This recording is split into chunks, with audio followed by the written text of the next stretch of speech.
Hola, buenas noches. Sean bienvenidos a un nuevo video de este canal que busca reunir y mantener vivas todas esas historias de encuentros con lo paranormal. Esto es Diario del Infierno. Hola, mi nombre es Valeria y por mucho tiempo evité hablar de esto. Ni siquiera mis amigos más cercanos conocen lo que pasó. Tal vez porque me costó mucho aceptarlo, pero ahora sé que necesito contarlo. No es un acto de valentía, es un desahogo. Todo empezó cuando mi mamá, Elena, se cansó de nuestro pequeño apartamento en la metrópoli. Todo empezó cuando mi mamá, Elena, se cansó de nuestro pequeño departamento en la ciudad. Quería un lugar más grande y tranquilo, sobre todo para mi hermano menor, Andrés, quien necesitaba espacio para correr y jugar libremente. A mi papá no le gustaba la idea. Él amaba la ciudad, tenerlo todo a la mano y no lidiar con ningún lugar aislado.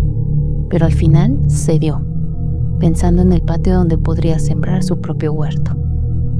Así fue como una tarde fuimos a ver una antigua casa a las afueras de la ciudad, un pueblo en el estado de Puebla. Estaba lejos del centro, en una zona de grandes fincas con un camino de tierra rojiza que conducía a la entrada. El exterior, pintado de un blanco descolorido, tenía un portón de madera que rechinó cuando pasó por primera vez. En ese momento sentí una extraña incomodidad, pero lo atribuí a los nervios de la mudanza. La casa era de 2 pisos, con enormes ventanales de vidrio viejo y un suelo de tablones, que se quejaba con cada pisada. El techo de madera daba la impresión de guardar secretos. A mi mamá le encantó al instante. Las recámaras eran espaciosas. La cocina tenía una estufa de leña y el patio se abría a un pequeño jardín con árboles de guayaba. Andrés corrió por los pasillos, fascinado con la idea de tener su propio cuarto. Papá seguía dudando, pero ganó al ver el precio, que nos parecía sorprendentemente bajo. La mudanza se llevó a cabo justo después de la temporada de lluvias, cuando todo el lugar estaba húmedo y gris. La primera semana nos la pasamos desempacando, limpiando el polvo que los antiguos dueños habían dejado. Al principio fue divertido. Mi mamá preparaba café en la cocina, mi papá intentaba arreglar las ventanas atascadas y Andrés lo exploraba todo. Pero yo, desde el primer momento, sentí un ambiente pesado, un frío extraño, que atribuí a mis propias inseguridades. Todo cambió la tercera noche. Estaba en mi cuarto, con la ventana abierta, intentando encontrar señal para hablar con una amiga, cuando escuché un ruido en el techo de madera, como si alguien arrastrara los pies. Llamé a mi papá, que subió al ático con una linterna. Minutos después bajó, diciendo que de seguro era una rata o un tlacuache que se había metido para resguardarse. No olía a animal ni nada, pero no había otra explicación y lo dejamos pasar. Pero esa misma madrugada me desperté asustada. Sentí que alguien caminaba fuera de mi cuarto. El suelo crujía, paso a paso, hasta que se detuvo frente a la puerta. Contuve la respiración, esperando oír a mi mamá o a mi papá, pero no pasó nada. Solo ese silencio. Me quedé helada, sin atreverme a abrir la puerta para ver qué era. Con el paso de los días, otras cosas pequeñas pero extrañas empezaron a suceder. Un plato apareció fuera de un gabinete. Un vaso se rompía en el fregadero, sin que nadie lo hubiera tocado. Una tarde, mi mamá encontró manchas de lodo en algunos platos del escurridor, como si hubieran estado en el jardín, pero nadie sabía cómo. En la sala, mi mamá ponía casi todos los días un florero con flores silvestres. A la mañana siguiente, el florero apareció girado 90 grados. Era un detalle sin importancia, pero me ponía la piel de gallina. Le dije a mi papá, pero él seguía diciendo que yo exageraba, que eran ruidos normales de una casa vieja. Estás imaginando cosas, me decía, con ese aire escéptico. Todavía no nos acostumbramos. Lo que más me inquietaba era la sensación de estar vigilada. A veces sentí un frío repentino en el pasillo. Cerca de la ventana quedaba el jardín. Cuando me asomaba, solo veía las hojas del guayabo moverse, pero dentro sentía una mirada. Una noche, el frío se intensificó. Me desperté y noté que Andrés estaba inquieto en su cuarto. Fui a verlo y lo encontré sentado en la cama, temblando. «Hay alguien en la ventana, Valeria», murmuraba. Intenté calmarlo, diciéndole que era un sueño, pero al ver la cortina medio abierta, juraría que vi una sombra afuera.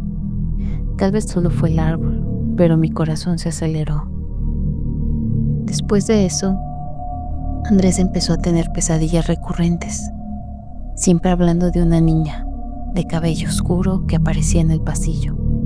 Mi mamá no le dio mucha importancia, creía que era imaginación infantil, pero yo, que también oía ruidos y sentía el ambiente pesado, sabía que había algo más.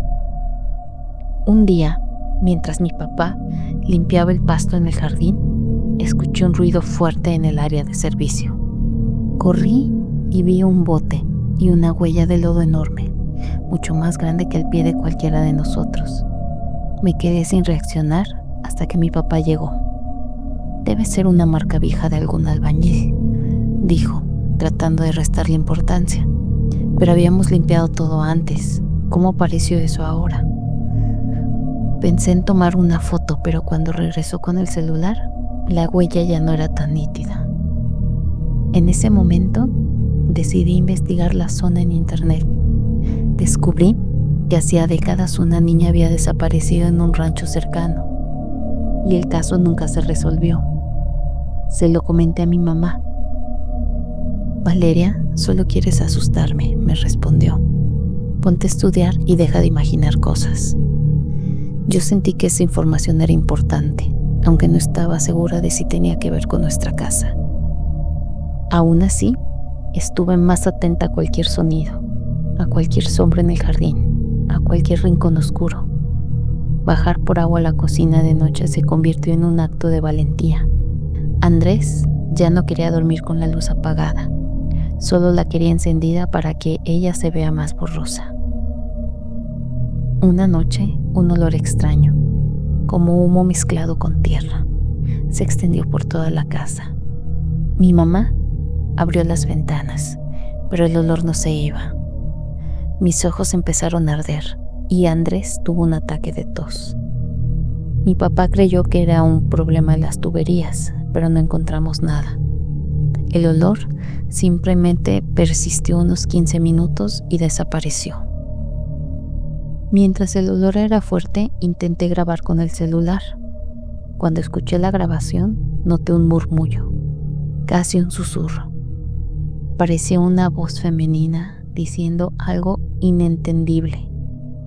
Se lo mostré a mi mamá y lo borró de inmediato. «Basta, son tonterías», me dijo. «No quiero que tu hermano se asuste más».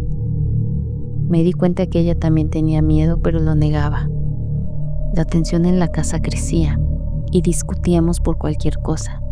Parecía que ese lugar nos estaba robando la paz. Casi un mes después vi una mancha oscura, medio rojiza, en el sillón de la sala. Nadie sabía de dónde había salido y no se había derramado nada. Mi mamá intentó limpiarla, pero no se quitó del todo. Parecía surgir dentro de la tela. Esa misma noche bajé a la cocina y al pasar por la sala, juraría que vi a alguien sentado en el sillón. Me asusté, pero al encender la luz, no había nada. Me quedé un momento mirando esa mancha, y aunque trataba de convencerme de que era mi imaginación, sentía que había algo ahí. Después de todo lo que pasó, mi mamá aceptó el consejo de una vecina, la señora Elena. Busquen a doña Irene, es una sanadora de mucha reputación. A mi papá no le gustó la idea, pero cuando Andrés tuvo una fiebre repentina que desapareció tan rápido como llegó, él mismo accedió. Doña Irene vino un domingo por la mañana. Era una mujer de voz firme y mirada profunda. En cuanto entró, puso cara de preocupación. Nos pidió que nos mantuviéramos en silencio mientras recorría las habitaciones. En cada esquina soplaba humo de incienso y susurraba oraciones. ¿Saben si algo trágico pasó aquí?, preguntó al regresar. Mis papás se miraron y negaron. Yo recordé el caso de la niña desaparecida y se lo mencioné. Doña Irene se quedó pensativa y después de suspirar explicó. Hay mucho dolor en este lugar, dolor antiguo. Siento la presencia de una niña, pero no está sola. Hay otras energías. Mi papá puso cara de disgusto, pero ya no se burlaba. ¿Has soñado con una niña, verdad?, me preguntó. Me quedé congelada. No había dicho nada de las pesadillas de Andrés. Le dije que sí, muerta de miedo. Doña Irene dijo que lo mejor era intentar liberar a esas almas. Esa misma noche regresó para realizar un ritual con velas blancas, un vaso de agua y más oraciones. Nos reunimos todos en la sala, a oscuras, mientras el viento aullaba. Cierren los ojos, dijo, y piensen que este es un lugar de paz y de perdón. A duras penas pude mantener los ojos cerrados. De pronto sentí un soplo frío en la nuca. Abrí los ojos y vi a doña Irene mirando fijamente a un rincón del techo, rezando en voz baja. El aire se sentía más denso y las llamas de las velas se agitaban de forma extraña. Al final, solo hubo un ambiente helado y crujidos en el piso antes de que llegara el silencio. Por unos días, la casa parecía más tranquila. Andrés dejó de tener pesadillas tan seguido y el ambiente se sentía menos pesado. Pero un fin de semana todo empezó. Una tormenta fuerte dejó el camino casi intransitable y nos quedamos sin luz. Los ruidos eran aún más aterradores. Escuché un golpe en la pared de mi cuarto, como si alguien la hubiera golpeado con la mano. Salí corriendo y me topé con mi papá en el pasillo. ¿Qué fue eso?, me preguntó. No pude responder, porque en ese momento escuchamos a Andrés gritar. Intentamos abrir la puerta de su cuarto, pero estaba atascada. La forzamos hasta que pasó. Andrés estaba acurrucado en una esquina, con la linterna de su celular apuntando a la ventana. Aunque estaba cerrada, había un charco de agua adentro y ese mismo olor a tierra. Andrés lloraba, diciendo que alguien había entrado. De repente, oímos un gemido suave. Mi papá empezó a soltar maldiciones. Mi mamá rezaba en voz baja. No teníamos luz ni señal de celular. Fue la noche más larga de mi vida. Nos juntamos todos en la sala y esperamos a que amaneciera, escuchando la lluvia sobre el techo y pasos leves arriba. Al día siguiente, volvió la luz y doña Irene llamó, diciendo que había sentido una agitación muy fuerte y que creía que lo mejor era irnos. Mi papá, que se había resistido a la idea, ya no pudo argumentar. Estaba agotado y preocupado por Andrés, que se enfermaba seguido y ya no dormía bien. No somos para este lugar, dijo. En pocos días empacamos todo y nos fuimos. Dejamos la casa atrás con sus ruidos extraños, sus marcas inexplicables y ese olor a tierra que todavía me persigue cuando llueve. Regresamos a la ciudad, a un departamento pequeño y ruidoso. El sonido de los coches en la calle me reconforta. No sé qué había en esa casa, tal vez el espíritu de una niña perdida o algo más oscuro. Pero sé que hay cosas que van más allá de lo que entendemos y que a veces es mejor dejar ciertas casas e historias a un lado para que no nos persigan para siempre.